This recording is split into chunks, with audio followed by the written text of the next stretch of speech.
இன்னைக்கு பற்றி என்ன சொல்ல வரீங்க? ஓட் சாப்பிடாதீங்க.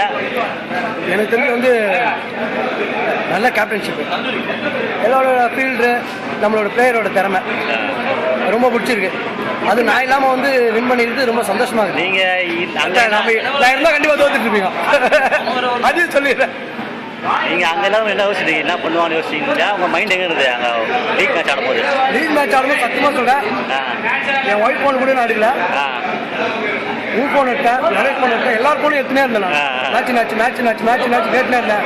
மறுபடியும் நரேஷ் ஃபோன் வச்சேன். மேட்ச் முடிஞ்சோடனே நரேஷ் ஃபோன் வச்சேன், உனக்கு ஃபோன் வச்சேன், நரேஷுக்கு ஃபோன் வச்சேன், இப்போ இன்னொருத்துக்கு கேப்டனுக்கு ஃபோன் வச்சேன். கேப்டனும் பிக்கப் பண்ணல. இல்லை இரண்டாவது முறையாக கப்படி பேசுகிறேன். இரண்டாவது முறையாக இந்த இயர்லேயே அடிக்கிறோம். அதை பற்றி என்ன சொல்லணும்னா, உண்மையாக கேப்டன் எனக்கு தெரிஞ்சு பார்த்தா கேப்டன் பேட்டிங் வராமல் இருக்கிறதா எனக்கு தெரிஞ்சு வின் பண்ணதுக்கு சந்தோஷம். கேப்டன்ஷிப் மட்டும் பண்ணால் போதும். அது பண்ணால் போதும். ஓகே. ஹலோ யாரு வந்துட்டா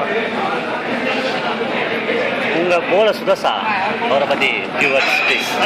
அப்போ கூட இல்லை ஃபைனல்ஸ் நல்லா போட்டா 5 விக்கெட் தான் எப்போ நம்ம டீம் பற்றி யாரையும் பர்சனல் கேட்கறா, அந்த டே யாருக்கு இருக்கோ அவங்க போட போகிறாங்க. என்னதான் நான் ஒன்று சொல்கிறேன், என்னதான் சுதர்ஷா எவ்வளோ கண்ணு கொடுத்தாலும் அவன் மேலே நம்பி வரும், கண்டிப்பாக வரும். மகிழ்ச்சி. இது வின்னிங் மூமெண்ட், வின்னிங் குடி. எது வாட்